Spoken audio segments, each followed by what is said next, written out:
Alien Romulus, I thought was what those guys did with that track, and to try to make it feel old and modern at the same time. There were so many techniques and things they did to make sure it was the proper time, but they really used every aspect of Atmos in the best possible way. I think Will Files is amazing when it comes to that kind of stuff. Really, really thoughtful as a sound supervisor filmmaker.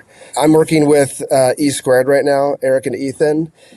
They're so thoughtful as well with that. Not again, it's always serving the story, but they will use every part of the technology they can. When I think about like some of the lows that have come through those Transformer movies, I remember the very first time hearing one of those films. Actually, I was mixing a foreign version of one, and I was like, "How are they doing this?" You know what I mean? Those some of those frequencies I feel like were not available back in the day, and just really was kind of like. And it works. It was just amazing. What's interesting too is when you think of technology in film and how it's kind of developed. I remember there were things with Dolby when I think it was Gary Reichem again, coming up with Dolby EX, or the idea like how do we do a center surround? And that was before Atmos, and it was having these ideas of like, well, we have these. How do we change the technology we already have and to create these things? And now that we're using Atmos, it kind of, you can almost do too much.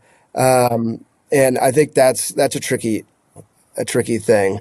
A movie that started using Atmos early on was Oblivion. And the technology and the sound of that, the M83 soundtrack of it just sounded amazing. But also it was the first time where you could take that score and that music and the sound and move it all over the room.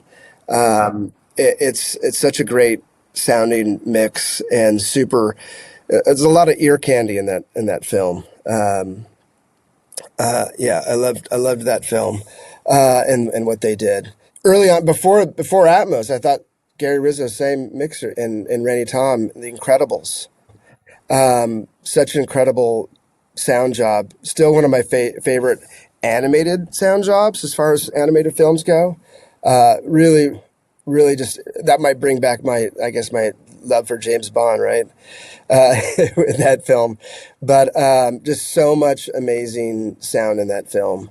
I loved Arrival. I think I mentioned it earlier, but the movie Arrival is another that there is so much space in that film, but also just like a sonic integrity that's just, I remember the first time I saw the Arrival, I was just like, I was kind of more in awe of the sound, and it really pulled into that film.